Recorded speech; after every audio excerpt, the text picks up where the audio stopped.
তো রব্বুল আলামিন একটা মাহফিল করেছিলেন সেই রুহের জগতে সকল নবীদেরকে একত্রিত করে।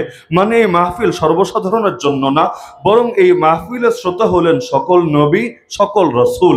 আর মাহফিলের আলোচক হলেন স্বয়ং রব্বুল আলামিন, আল্লাহ তাআলা। সেখানে রব্বুল আলামিন কি বলেছিলেন কোরআন মাজিদের সূরা আলে ইমরানে হুবহু তুলে ধরেছেন। ওয়াইদ আখাযাল্লাহু মিসাকান নাবিয়্যিন, আল্লাহ বলছেন, হে নবী, স্মরণ করুন ওই সময়ের কথা যখন আল্লাহ সকল নবীর থেকে ওয়াদা নিয়েছিলেন। আদম আলাইহিস সালাম থেকে শুরু করে ঈসা আলাইহিস সালাম পর্যন্ত সকল নবীর থেকে আল্লাহ এই ওয়াদা, এই অঙ্গীকার, এই প্রতিশ্রুতি নিয়েছিলেন। লামা আতাইতুকুম মিন কিতাবি ওয়া হিকমা, শোনো হে নবীরা, আমি যে তোমাদেরকে কিতাব দিব এবং হিকমত দিব। তোমাদেরকে কিতাব আর হেকমত দেওয়ার পরে সুম্মা, আরবিতে সুম্মা শব্দ ব্যবহৃত হয় সেখানে যেখানে আগেরটার পরেরটার মধ্যে অনেক দূরত্ব থাকে। সামান্য দূরত্ব হলে সুম্মা বলে না। যেমন আমি এখন বয়ান করছি, মাগরিবের নামাজের বিরতি হবে, নামাজের পরে আবার আরেকজন বক্তা স্টেজে বয়ান করতে উঠবে। তা আমি যদি বলতে চাই যে আমার পরে ওই বক্তা আসবে, আরবিতে এটা বোঝানোর জন্য সুম্মা বলা হবে না, ফা বলা হবে। ফা মানে কি, যে উনি শেষ করবে তার সামান্য পরেই আবার ওই হুজুরটা আসবে। সুম্মা বলা হয় কখন, যখন আগের জন আর পরের জনের মধ্যে বিশাল দূরত্ব থাকে। তো আদম আলাইহিস সালাম থেকে ঈসা আলাইহিস সালাম পর্যন্ত সকল নবীর থেকে আল্লাহ ওয়াদা নিচ্ছেন যে তোমাদেরকে তো কিতাব দেব, নবুয়ত দেব, শরিয়াত দেব, হিকমত দেব, সুন্নাত দেব, কিন্তু তোমাদের সবার অনেক পরে, কত পরে, ঈসা আলাইহিস সালাম দুনিয়া থেকে যাওয়ার 500 বছরের অধিক কাল পরে একজন রসুল আসবেন।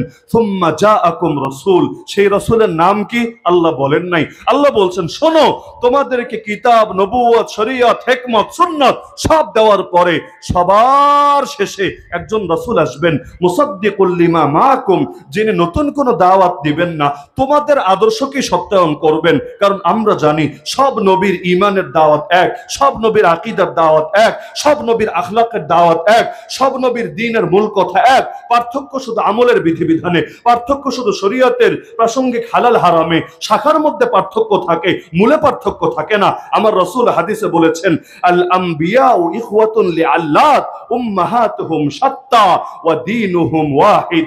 তো সকল নবীর আদর্শ যেহেতু একই, এজন্য আদম নবীও দাওয়াত দিয়েছেন লা ইলাহা ইল্লাল্লাহ বলে।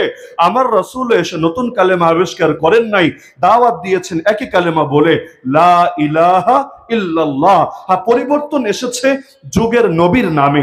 যেই যুগের উম্মত যেই নবীকে পেয়েছে তাদেরকে তার নামে কালেমা পড়তে হয়েছে, কিন্তু লা ইলাহা ইল্লাল্লাহ শুরুতে যা ছিল আজও হুবহু তাই আছে। আল্লাহ বলে দিলেন, সেই নবী যখন আসবেন, সেই রাসূল যখন আসবেন, তার ব্যাপারে তোমাদের কাজ হবে দুইটা। এক নম্বর কাজ, লাতুমিনুন্না বিহি, তার উপর ঈমান আনতে হবেই হবে। নিজে নবী হয়েছো তাতে কি, নিজে রাসূল হয়েছো তাতে কি, ওই রাসূলকে পাওয়ার পর এক নম্বর দায়িত্বই হলো তার উপর ঈমান আনতে হবে। দুই নম্বর দায়িত্ব, ঈমান এনেই শেষ না, ওয়ালা তানসুরুন্না, তাকে সাহায্য করতে হবে, তার দ্বীনকে বিজয় করতে হবে, তার শরীয়তকে জিন্দা করতে হবে, তার কিতাবকে পৃথিবীর মধ্যে প্রতিষ্ঠা করতে হবে। যতভাবে নুসরত করা যায়, সাহায্য করা যায়, সেটা করতে হবে। এটা বলার পরে আল্লাহ বললেন, এবার বলো তোমরা আমাকে কি এই মর্মে ওয়াদা দিয়েছো? তারা বললেন, হ্যাঁ আমরা দিলাম, আমরা এটা মেনে নিলাম। আল্লাহ বললেন, এবার তোমরাও সাক্ষী থাকো, আমিও তোমাদের সঙ্গে সাক্ষী থাকলাম, কিন্তু মনে রাখবা এই ওয়াদা দেওয়ার পরে ফামান তাওয়াল্লা বাদা যালিক, যে এর থেকে মুখ ফিরিয়ে নেবে, ফাউলাইকা হুমুল ফাসিকুন, তারাই পাপিষ্ঠ এবং ফাসিক বলে বিবেচিত হবে। তা নবীদেরকেও কত বড় হুঁশিয়ারি, যে নিজে নবী তাতে কি, আখেরি পয়গম্বরকে পেয়ে গেলে তার উপর ঈমানও আনতে হবে, তাকে সাহায্য করতে হবে। এজন্য কিয়ামতের আগে নবী ঈসা আলাইহিস সালাম যখন আসবেন, আমার নবীর শরীয়তকে দুনিয়াতে জিন্দা করবেন, আমার নবীর উপর ঈমানের ঘোষণা দেবেন। কারণ এই মর্মে সকলে আল্লাহর সঙ্গে প্রতিজ্ঞাবদ্ধ হয়েছেন।